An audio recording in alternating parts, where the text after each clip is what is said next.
Hai, Assalamualaikum, semua sihat. Seperti yang kita tahu, dasar undang-undang itu diciptakan untuk menjaga kepentingan seluruh rakyat Malaysia kepada semua pemimpin yang baru ataupun yang lama. Saya adalah rakyat Malaysia. Rakyat Malaysia yang dah patuh undang-undang, ikut undang-undang. Hari ini, saya lihat semua pemimpin sibuk menguruskan apa yang rakyat cakap, apa yang rakyat suarakan. Tetapi pemimpin gagal untuk melihat kami ini orang yang telah mengikut apa yang dah ditetapkan oleh dasar yang kamu buat. Dia tidak meminta apa pun hak kerajaan. Saya cuma minta sebagai rakyat diberi perlindungan dan diberi hak kami. Keselamatan dan undang-undang yang kamu buat itu ada hak kami yang kamu janjikan. Selamat, adil dan untuk kepentingan dan perlindungan kami rakyat Malaysia. Wahai pemimpin, dalam negara kita, kita hidup bukan saja dengan rakyat Malaysia, tetapi negara kita ini sudah dipenuhi dengan warga asing yang seolah-olah mereka lebih penting daripada kami rakyat Malaysia. Wahai pemimpin, kamu lihat apa kepentingan kami di atas suara kami itu. Kami dah mengikut apa yang ditetapkan oleh undang-undang negara. Saya berdiri di atas undang-undang negara. Saya tidak melanggar undang-undang negara. Tetapi kenapa undang-undang negara kita senang aja dilanggar oleh orang lain? Saya minta maaf, tapi saya dah tak mampu lagi untuk bersuara sebagai untuk kamu faham. Di negara kita, orang luar masuk menjadi tuan untuk mendapat keadilan. Hak rakyat kamu ni, kami berjuang sendiri, wahai pemimpin. Sedangkan kita ada lebih daripada 29 kementerian yang bekerja untuk kami. Tetapi mana kamu memberi hak kami, memperjuangkan hak kami?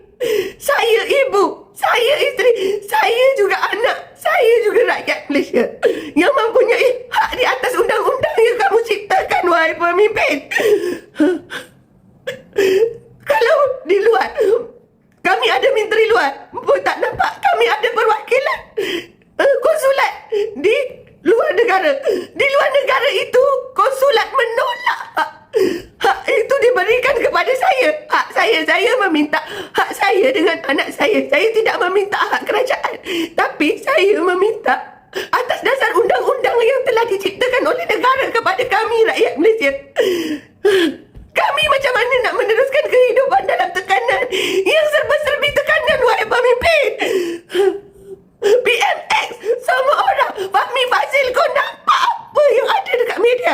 Menteri KDN Saifuddin Nasution, kamu lihat tak apa yang kami tanggung hari ini? Dah tak mampu. Kami ni dah tak mampu dah, wahai semua menteri. Saya nak menjalani kehidupan saya, nak menjalani kehidupan peribadi saya dengan keluarga saya seperti yang telah diatur, ditetapkan oleh undang-undang. Tetapi undang-undang yang kamu buat itu tidak menyelesaikan masalah kami, malah menyulitkan urusan kami. Saya tahu ramai lagi rakyat Malaysia yang senasib dengan saya, malah lebih lagi. Saya tidak meminta bantuan keuangan. Saya meminta kepatuhan undang-undang untuk saya dan anak saya dan serta orang lain rakyat Malaysia yang lain dapat hidup dengan baik. Bukannya kami bersaing kehidupan kami dengan warga asing, wahai pemimpin. Kamu membiarkan mereka masuk, tapi kamu menindas kami. Hak kami di luar negara, hak saya di luar negara dinafikan. Padahal saya mempunyai bukti kedaulatan undang-undang antarabangsa pun untuk kementerian, untuk sesiapa pun mengurus keluarga saya. Tidak sama sekali. Saya boleh uruskan sendiri kehidupan saya